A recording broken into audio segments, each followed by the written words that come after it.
negligent act likely to spread infection or disease dangerous to life, criminal conspiracy, violation of medical ethics and concern, violation of Drugs and Cosmetic Act 1940.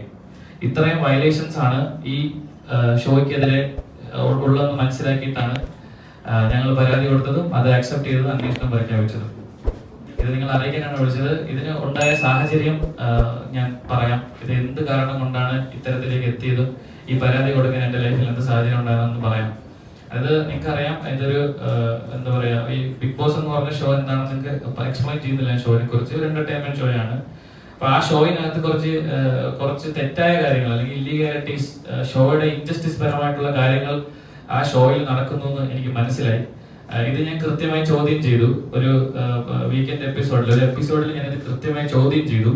എന്റെ ചോദ്യം ചെയ്യലിന്റെ ഭാഗമായിട്ട് ഇവരെന്നെ അകത്തേക്ക് വിളിച്ച് ഇവരെന്നെ ആദ്യം first warning തന്നു.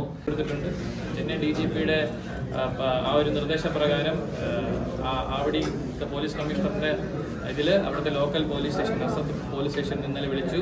കേസിന് നമ്പർ ആയിട്ടുണ്ട്, സ്റ്റേറ്റ്മെന്റ് എടുക്കാൻ വരണമെന്ന് പറഞ്ഞ് എന്നെ വിളിച്ചിട്ടുണ്ട്. അപ്പോൾ ആ കാര്യം എല്ലാവരിലും എത്തിക്കാനാണ്. അത് ഇത്രയും സീരിയസ് ആയിട്ടുള്ള ഒരു ഒഫൻസ് ഈ ഷോയുടെ മറവിൽ നടക്കുന്നുണ്ട്. ഞാൻ പറഞ്ഞല്ലോ, എന്നെ റിസ്ട്രെയിൻ ചെയ്തു. എന്നെ ഒരു മുറിയിൽ ഇവർ ഷോയുമായി ബന്ധപ്പെട്ട്, ഞാനിത് വായിക്കാം എന്തൊക്കെയാണെന്നുള്ളത് ഞാൻ വായിക്കാം.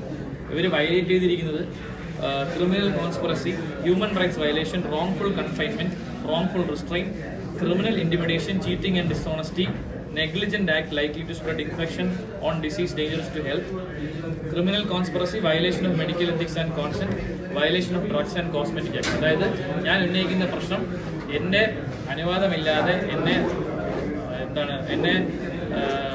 ഒരു മുറിയിൽ 4 ദിവസത്തോളം പൂട്ടിയിട്ടു. എൻ്റെ വീട്ടുകാരെയോ ആരെയോ ഇത് കൃത്യമായി അറിയിച്ചിട്ടില്ല.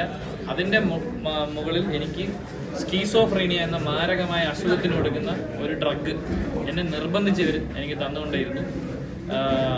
ഇത് 6 മാസം പ്രോപ്പറായിട്ട് കൺസൾട്ടേഷൻ ഇല്ലാതെ ഈ ഒരു അസുഖം ഡിറ്റർമിൻ ചെയ്യാൻ പറ്റില്ല. ഒരു ടെസ്റ്റുകൾ നടത്താതെ ഈ അസുഖം ഡിറ്റർമിൻ ചെയ്യാൻ പറ്റില്ല. അത് ചെയ്യാതെ എനിക്കെതിരെ അങ്ങനെ ഒരു മരുന്ന് ഇവർ മനഃപൂർവ്വം തന്നു എന്നെ ഒരു മാനസിക രോഗിയെ ചിത്രീകരിക്കാൻ ശ്രമിച്ചു. അതിനെതിരെയാണ് ഞാൻ പരാതി കൊടുക്കുന്നത്. Thank you.